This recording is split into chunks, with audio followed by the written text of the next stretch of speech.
de la voz del autor y de nuestros ilustres comentaristas las reflexiones centrales sobre este aporte crucial para la comprensión de lo que está ocurriendo, de lo que ha ocurrido y de lo que puede ocurrir en nuestro país. Yo tengo que decir de manera muy breve que el esfuerzo de Ariel Ávila es absolutamente colosal. Lo que está aquí recogido es digno de reconocimiento y de aplauso por el tiempo que tomó, por lo que representa en la integridad de elementos para la comprensión de la guerra en Colombia. Y como lo dice León Valencia al final de la introducción, tenemos la absoluta certeza de que a partir de este momento, este libro de Ariel Ávila será referencia obligada para todos aquellos que quieren entender, conocer, comprender lo que ha ocurrido en nuestro país. Lo que tenemos por delante en estos escasos 55 minutos es escuchar de voz de Ariel cómo fue el proceso de preparación de esta obra, sus grandes hallazgos, y luego a nuestros dos muy ilustres comentaristas, a Claudia López, a quien saludamos con afecto, y al doctor Humberto de la Calle, que también saludamos con afecto, de manera que le damos la palabra a Ariel Ávila y les propongo que le demos para arrancar un aplauso por esta tarea gigantesca.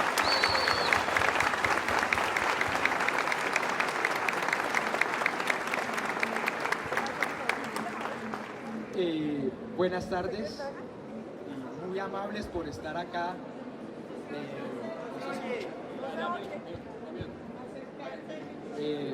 Ahora sí, muchas gracias por estar acá, es impresionante, hay gente todavía afuera, yo les agradezco, muy amables.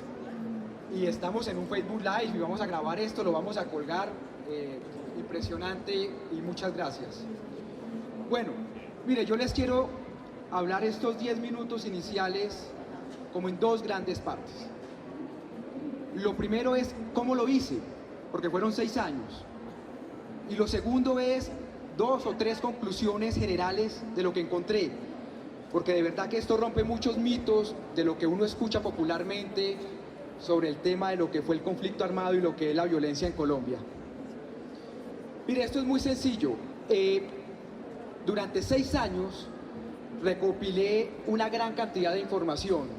En los viajes a La Habana accedí a los datos de las FARC, la policía me entregó los datos municipio a municipio, las fuerzas militares, después de un gran lobby, me entregaron los partes de batalla, la unidad de justicia y paz de la Fiscalía me entregaron las versiones libres de los paras, más de 2.400 páginas y centenares de horas grabadas en videos y en audios. Y cuando yo crucé todo eso, me dieron un montón de cosas. Y entonces me puse muy nervioso porque son cosas que cuando uno lo dice en un debate político no le creen. Entonces me di a la tarea de revisamos, porque eso hubo gente que me ayudó, no pude hacerlo solo, 10.000 notas de prensa del periódico El Tiempo, algunas de Semana y El Espectador, los informes de la Vicepresidencia de la República y los informes de la Defensoría del Pueblo. Cuando tuve eso y ya lo contrasté con los datos, ahí esta es la segunda parte del conversatorio. Y esto primero que hice, y tengo que decirlo, pasó por 2 filtros muy grandes. Esto me lo revisó el profesor Fernando Cubides de la Nacional. Para los que somos sociólogos o politólogos, sabemos que es uno de los grandes maestros del libro ese que llama Colonización, Coca y Guerrilla. Y lo revisó Marta Nubia Bello, que fue la que en la vida real dirigió el informe Basta Ya del Centro de Memoria. Y me dieron un premio en la Universidad Nacional. Entonces dije, listo, esto está hecho. Y así sale este libro después de 6 años, 5 años de investigación, de levantar datos y datos, y 1 año escribiéndolo. Le contaba ahora a Humberto, Claudia, pues que es mi amiga, le había dicho mucho, y esta mañana le decía a Juan, el 1 de enero eran las 4 de la mañana y yo estaba levantado terminando porque el editor Edgar me dio plazo hasta el 5 de enero para entregarlo. Y después fue mucho sufrimiento. La segunda parte que les quiero contar es, cuando ya tenía todos los datos, logré sacar 17 grandes conclusiones. Y les quiero comentar dos. Una primera, que es derrumbando mitos sobre el conflicto armado. Y es esto. Popularmente se dice, mire, en la época Pastrana, el país se le entregó a las FARC. Y las FARC casi toman el poder, hasta que en 2002 llegó Álvaro Uribe como Salvador y Mesías y solucionó todo. Cuando yo tengo los datos, no míos otra vez, estos son de la policía, me dicen que las FARC previo al Caguán estaban en 419 municipios y pasaron a 452 después del Caguán, o sea, 30 municipios más. En esa misma época, los paras pasaron de 343 a 722. Es decir, todo el mundo se fortaleció, pero si hubiera que adjudicarle culpa a alguien de que se le entregó el país en ese momento fue a los paras, que además el libro lo narra muy bien en los datos de la Fiscalía. Eso fue un recorrido de la muerte de más de 1000 masacres que incluían empalamientos y descuartizamientos de personas. Y eso además me llevaba a una segunda hipótesis, que después terminó siendo una gran conclusión. Cuando yo estoy en la calle, y esto que lo he investigado con Claudia, antes de Claudia estar en la política, ella fue mi jefa, yo comencé llenando bases de datos en Excel. Entonces nos tocó hacer en los primeros libros de la parapolítica. Y cuando uno está en un aeropuerto, varias veces la gente me para y me dice, bueno, usted es un guerrillero, usted habla de la parapolítica, pero no habla de la farpolítica, usted tal, etcétera. Y al final, lo que tú encuentras es que fueron fenómenos diferentes. Uno primero es que la parapolítica fue la cooptación del Estado, vía cooptar políticos y cooptar los cargos de elección popular. La farpolítica fue asesinar candidatos. En el libro se narra, ustedes lo van a ver, lo hablaba con Juan esta mañana, habían días en que las FARC secuestraban, asesinaban, hacían renunciar decenas de candidatos a alcaldías y gobernaciones. Entonces cuando a mí me dicen, oiga, es que los procesos de la farpolítica de Robledo, o de Gloria Inés Ramírez, o de Wilson Borja, no prosperaron, no es por impunidad, es porque las FARC no apoyaban. Las FARC lo que hacían era matar gente. Más de 1000 candidatos asesinaron y secuestraron en esa época. Y así el libro va derrumbando mitos. Y hay una cosa adicional para los que son estudiantes de ciencia política o sociología, y es que el conflicto armado, la caracterización que yo hago, rompe gran parte de los estereotipos o modelos conceptuales que se hacían. Claudia acaba de terminar un doctorado con un señor además que es un muy famoso, Gibson, que escribe un texto sobre autoritarismos subregionales, subnacionales. Y lo que yo encuentro en el libro es que en Colombia no hubo un conflicto armado tradicional, hubo una multiplicidad de guerras. Y con esto termino. Una antropóloga se va a revisar 6 hospitales en Madrid, España, y a mirar cómo los cardiólogos atienden a sus enfermos. Y la señora se encuentra que aunque todos estudiaron en las mismas universidades, vieron las mismas materias, recetan la misma droga, al final el modelo de atención es diferente. Y al final el resultado es diferente para los enfermos cardiovasculares. Esa señora a eso le llama multiplicidad. Es un documento de 20 páginas de lo que llaman estudios sociales de la ciencia. Una antropóloga estudiando medicina. Eso lo apliqué a este libro. Y lo que uno se da cuenta es que en Colombia hubo una multiplicidad de guerras. No fue un solo conflicto armado, no fue una sola dinámica. Las FARC de los Llanos Orientales era muy diferente a la de la costa Caribe. El ELN del sur de Bolívar era muy diferente al del Chocó. El modelo de Jorge 40 de penetración institucional de la costa norte era muy diferente al de Gordolindo y era muy diferente al del Iguano en norte de Santander. Por eso lo difícil, lo complicado de poder caracterizar el conflicto. Son 528 páginas y lo que yo les pido es que ojalá ustedes lean este libro y muchas gracias por escucharme.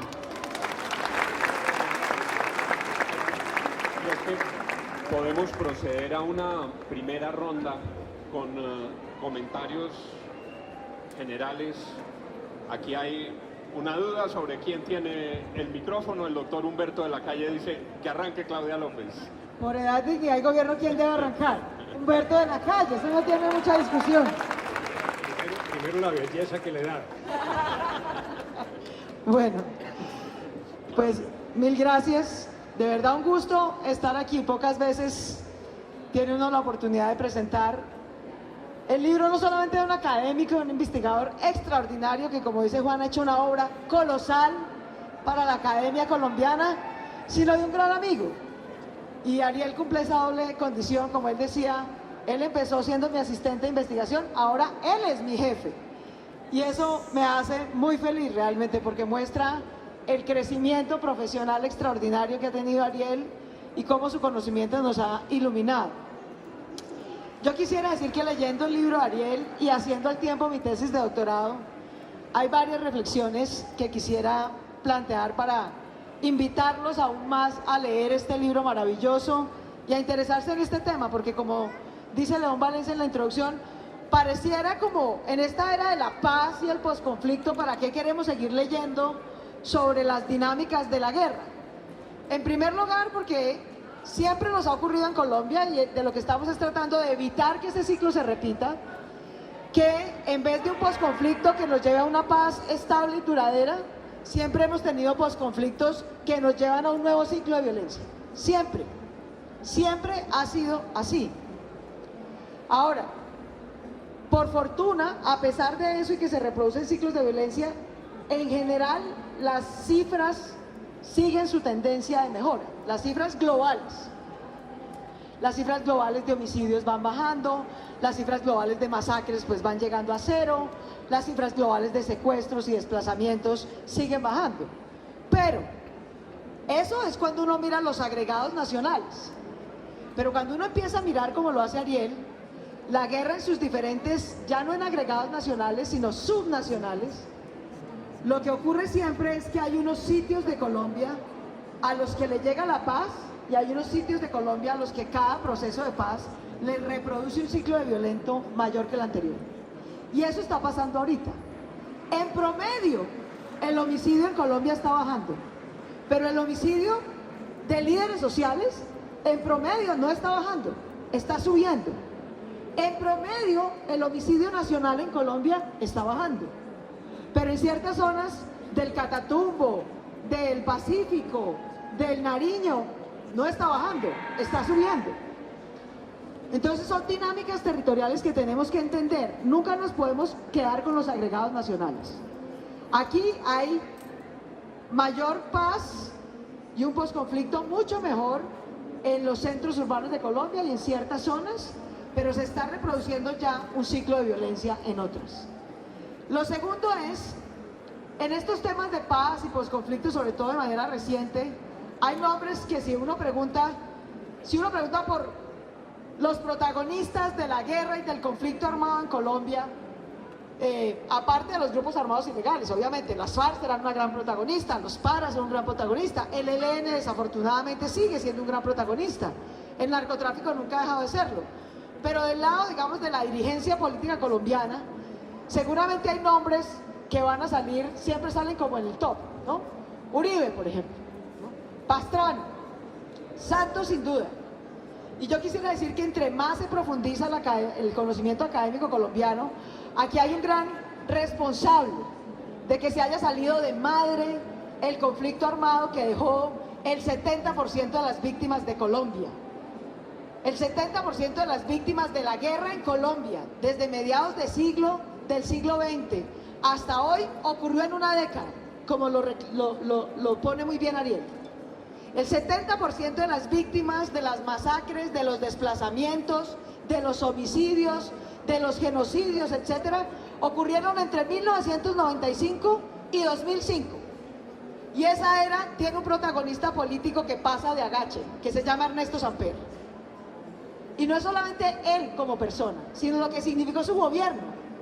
Un gobierno financiado por el narcotráfico, un gobierno envuelto en el mayor escándalo en la época de financiación política ilegal, un gobierno que no pudo ni siquiera gobernarse a sí mismo, mucho menos controlar la fuerza pública, un gobierno en el que la coerción estatal no solamente se fragmentó aún más de lo que ya había, sino que entre él y el gobierno de Andrés Pastrana no solamente hubo fragmentación del muy frágil oligopolio estatal de la fuerza, sino que además de frente hubo delegación de la fuerza legítima sobre el paramilitarismo.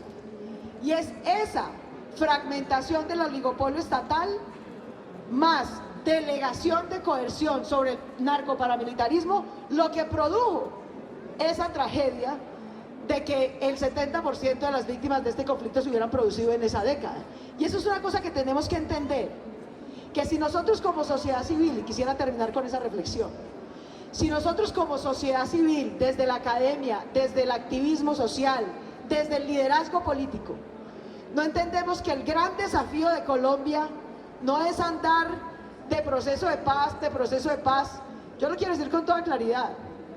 En este último proceso de paz y en general en todos los procesos de paz que se hizo con las guerrillas, con las 8 guerrillas que hemos desmovilizado, cumplieron más las guerrillas que el Estado. Cumplieron más con su desmovilización efectiva, con desmovilizar sus hombres, etcétera, con renunciar a la violencia privada, que el Estado en reemplazar esa violencia y control social y territorial ilegal por control social, territorial y estatal legítimo. Y esa ruptura, esa brecha entre que los ilegales con los que negociamos cumplen con su desmovilización, pero el Estado que negocia con ellos no cumple con consolidar el monopolio legítimo de la fuerza en todos los territorios, con ser Estado. Otro libro que se está vendiendo en esta feria tiene un libro muy provocador que resume eso. El libro de Juliana Lemaitre, cuyo título es El Estado siempre llega tarde.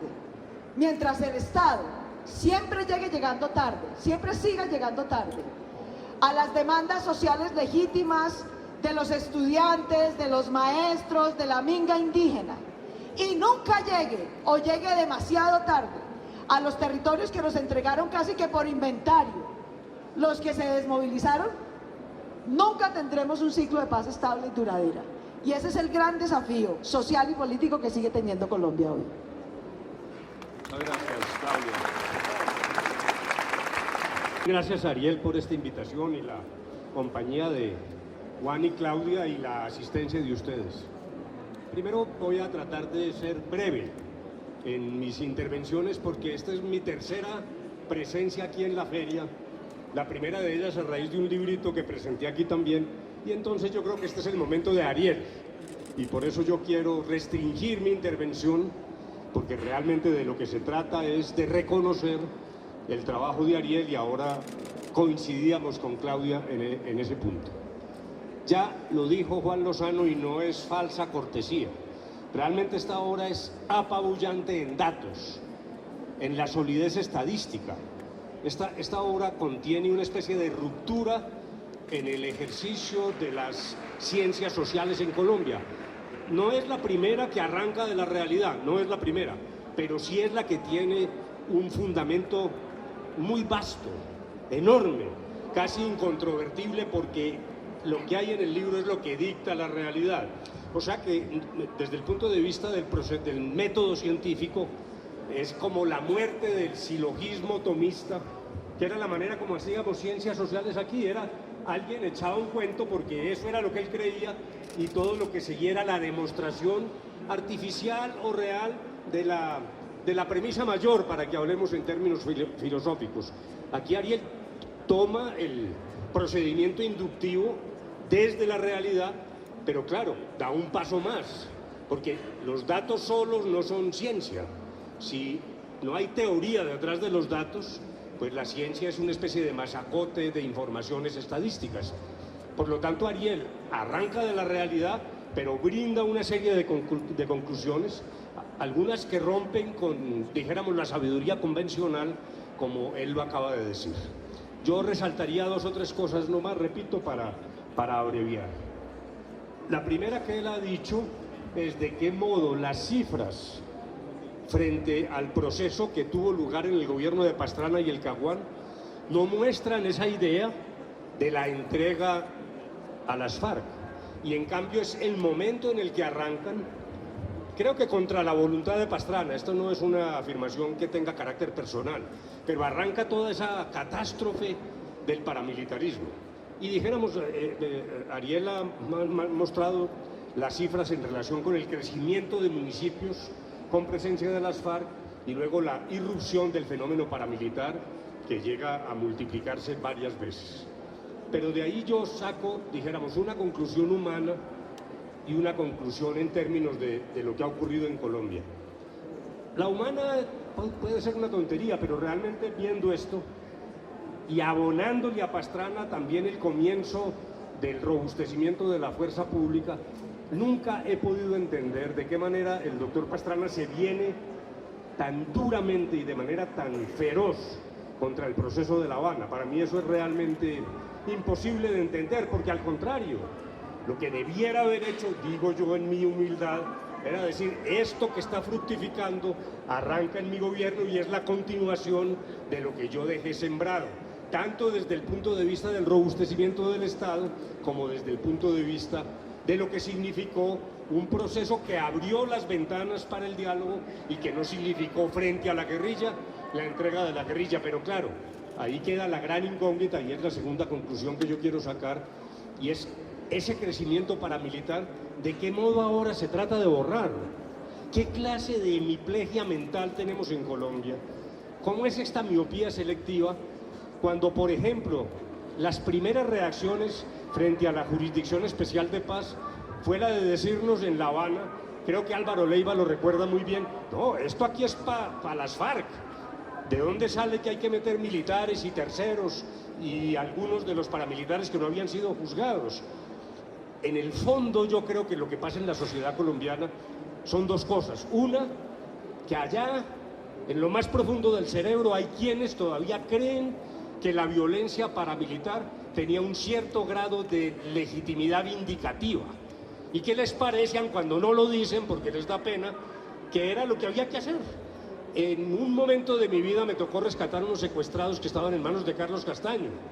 Y Castaño lo dijo, esa fue una reunión en la que el compromiso era que yo a nombre del gobierno no hablaba, pero el señor dijo, yo hablo, y se despachó 2 horas con la locuacidad que ha sido conocida cuando estaba en vida como jefe de las autodefensas.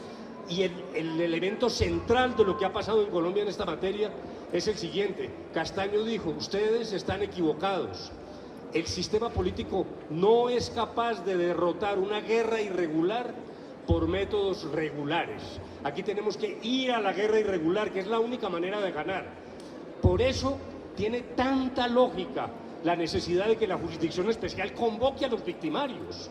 Porque en la medida en que hagamos esa ruptura, ese deseo permanente de estar excluyendo terceros, militares que fallaron en la prestación de su servicio, va a quedar ahí una semilla de nuevas violencias. No hay que equivocarse en eso, por favor. Lo que se dijo en La Habana era que queríamos realmente poner fin al conflicto, y eso no se logra si no hay una actividad de carácter jurisdiccional que examine y evalúe y condene la actividad de todos los victimarios. Esa es, dijéramos, una primera reacción al libro. Y la segunda, en esta tengo particular interés, naturalmente, como comprenderán, y es la conclusión de que las FARC, cuando nos sentamos en La Habana, no habían muerto. Lo que hubo fue una transformación de las características de la confrontación, y desde el punto de vista militar y geográfico, Ariel lo establece muy bien, pero la capacidad de una guerrilla que regresa a sus raíces, típica guerra de guerrilla que se va a las fronteras, que elude atacar y confrontar al ejército y que actúa contra infraestructura, sufre la población civil, pero aquí Señores, digámoslo con toda claridad, si se hubiera roto el acuerdo de La Habana, yo vaticino que tuviéramos 10, 15 o hasta 20 años de sangre y de sufrimiento, porque no hay tal que las FARC estaban terminadas y allá fuimos a darles un balón de oxígeno a La Habana. Esa es otra conclusión que se puede sacar de esta lectura. Voy a abreviar con una tercera, cuando hay muchas más, que es una de las preocupaciones actuales. ¿Qué es lo que está pasando en este momento? Primero, hemos llegado al mundo alucinante de discusiones, algunas jurídicas y otras pseudojurídicas. Realmente ha revivido la patria boba.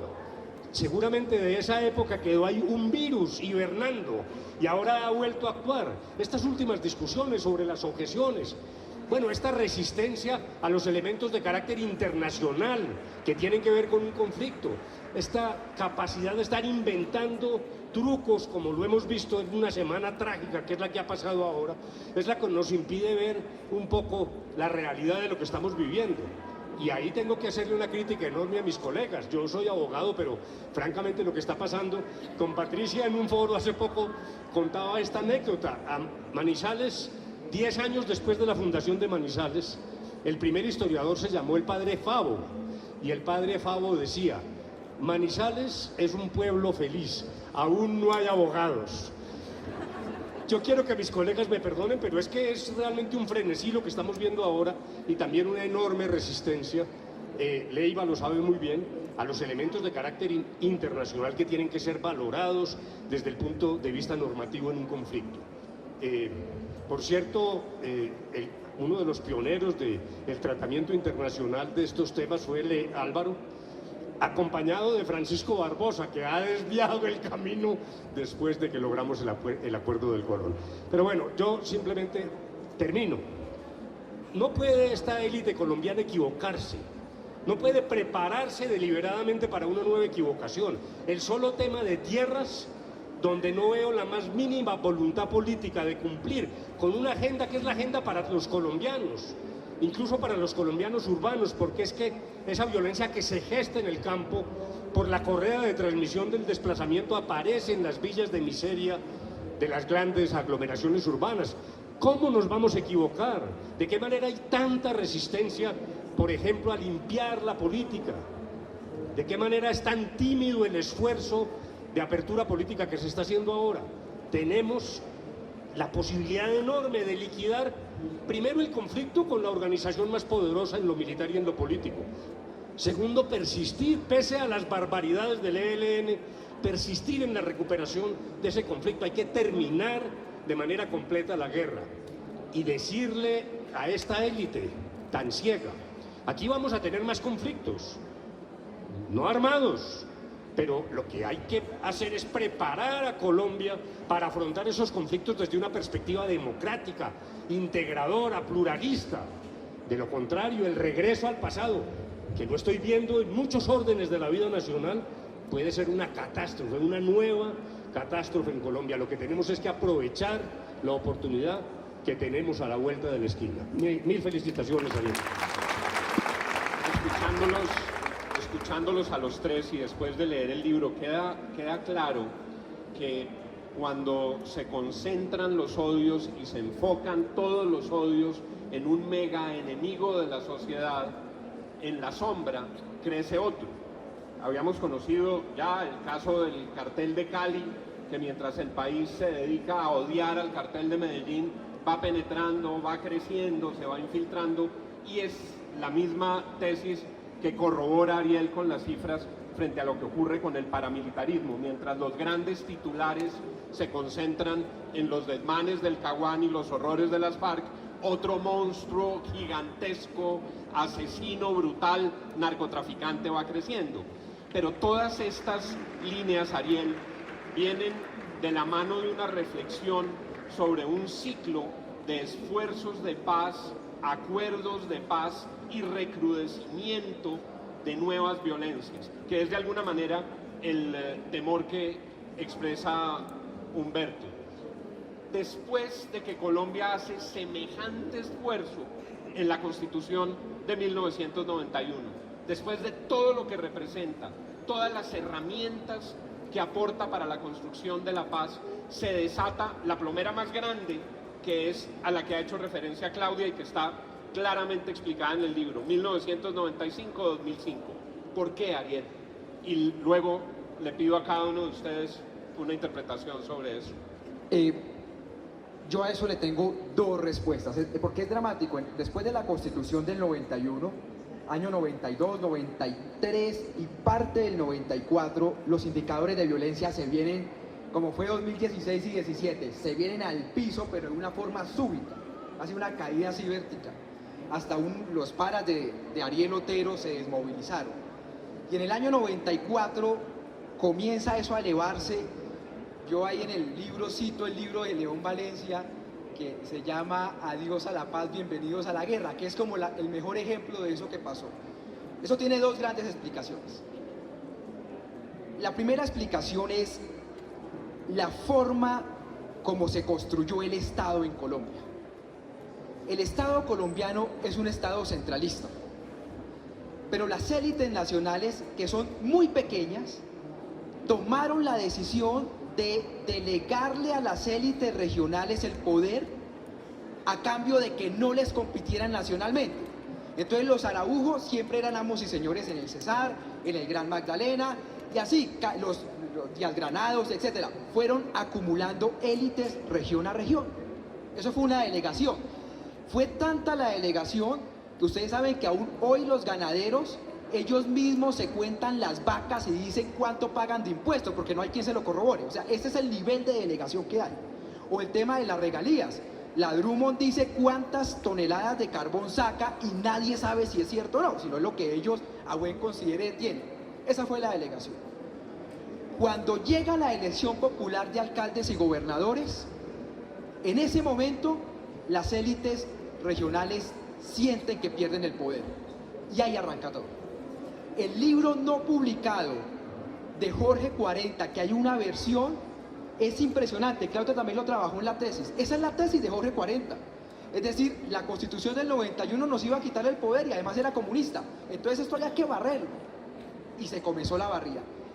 Y eso coincide con que de toda esta masacre de la UP, del movimiento a luchar, aquella frase de Manuel Marulanda, donde le dice a la gente, bueno, mire, cada loro en su estaca, o están allá en el mundo legal o están acá, y los que están acá pues es a hacer la guerra. Y esas dos cosas coinciden entre el año 93 y 94. De hecho, el primer grupo paramilitar lo crea Jorge 40 en el 94, llamado los Guardianes de la Sierra, que después pasa a llamarse el Bloque Norte. Segunda explicación muy rápida.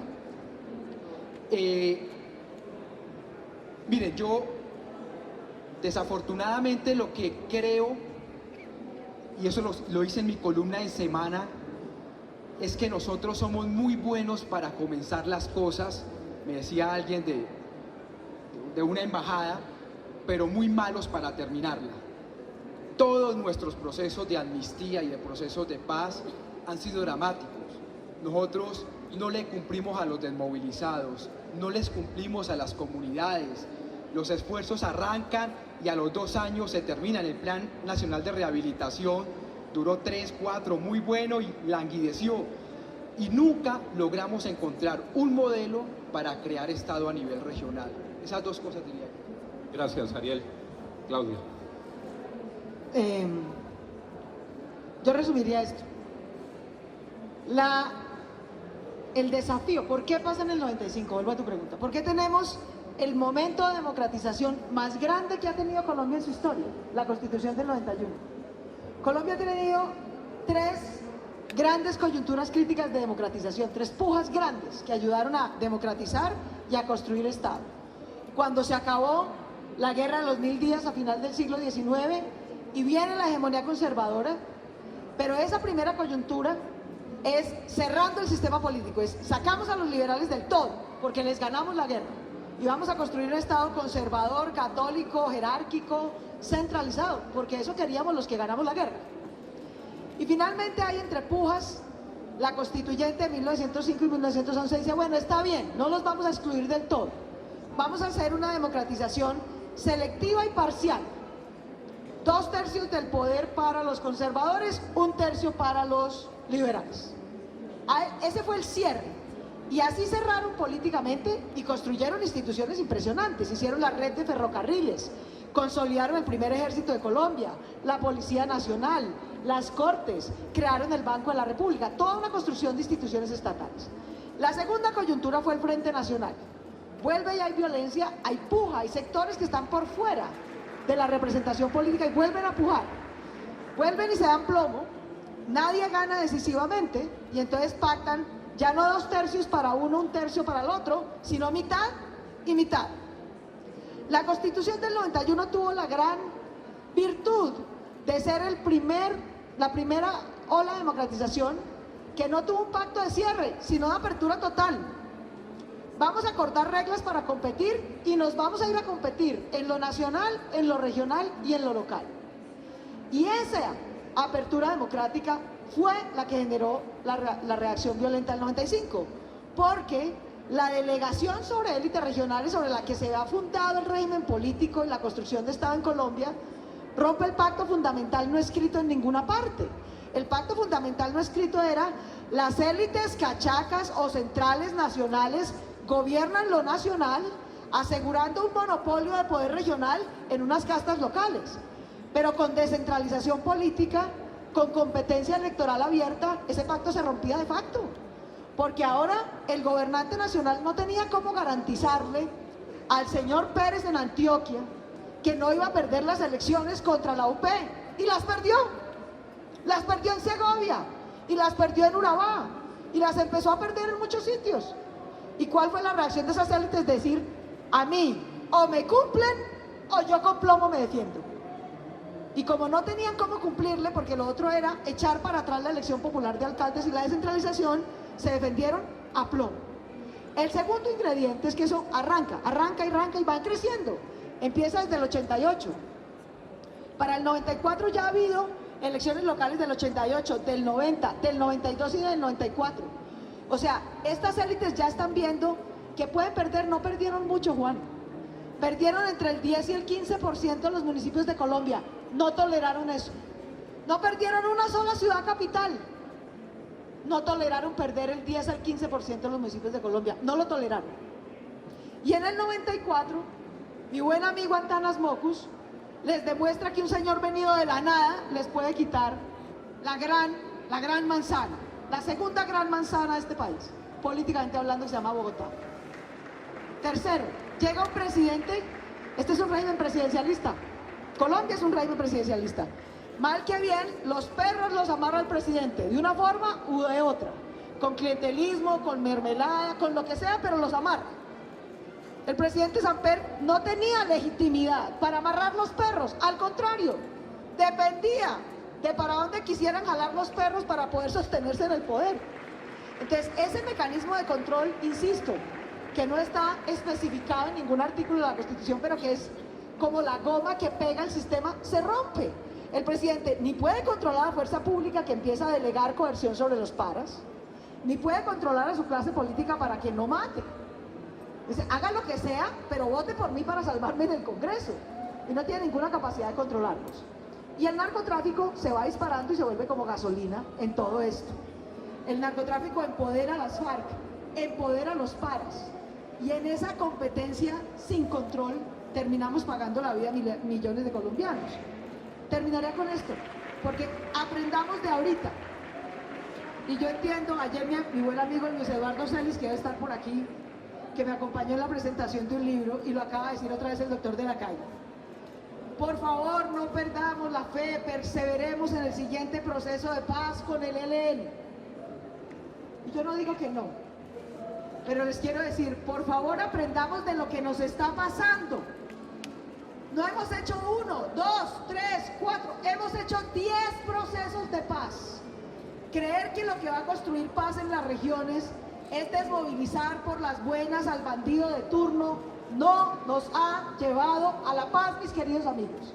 Si queremos paz antes que procesos de negociación, necesitamos una ciudadanía que aproveche que ahora hay menos plomo, más capacidad de acción colectiva, que incursione en la política, que gane las elecciones en octubre, decisivamente, y que se vaya a construir alianzas sociales y alternativas que construyan Estado en las regiones, que ofrezcan educación, que ayuden a mejorar las carreteras, que mejoren la justicia. Es construir Estado desde abajo y desde la ciudadanía, antes que pensar en desmovilizar desde arriba a los ilegales para después no cumplirle a los territorios, lo que va a mejorar la paz en Colombia. Aprendamos de nuestra propia experiencia, no sigamos haciendo lo mismo que hemos hecho, creyendo que la próxima vez sí nos va a traer la paz.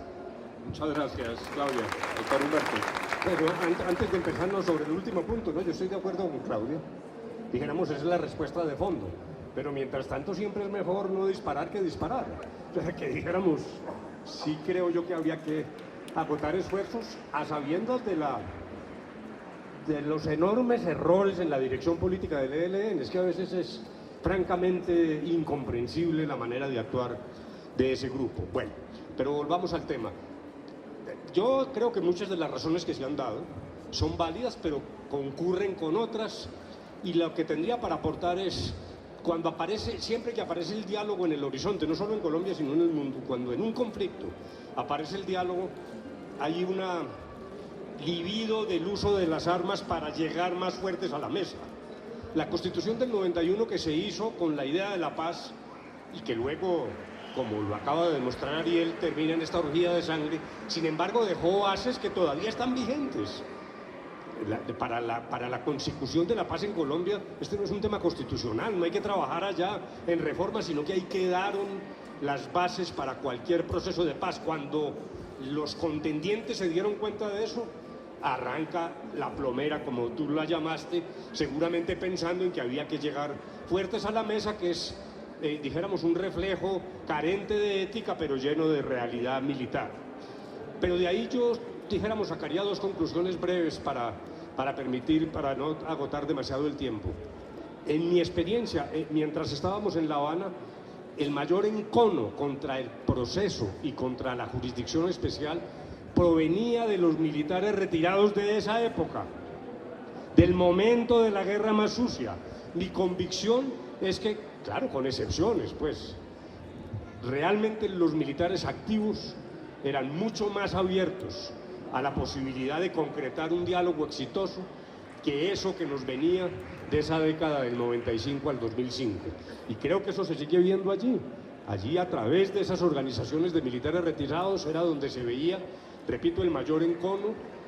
Y cuando los activos no podían hablar, pues yo cada que llegaba de La Habana me reunía con ellos, y yo no creo que allí estuviera la gran resistencia. Es más, hoy, con estas discusiones sobre la jurisdicción especial, yo sé que los militares activos saben que ese es un camino conveniente para ellos y para Colombia.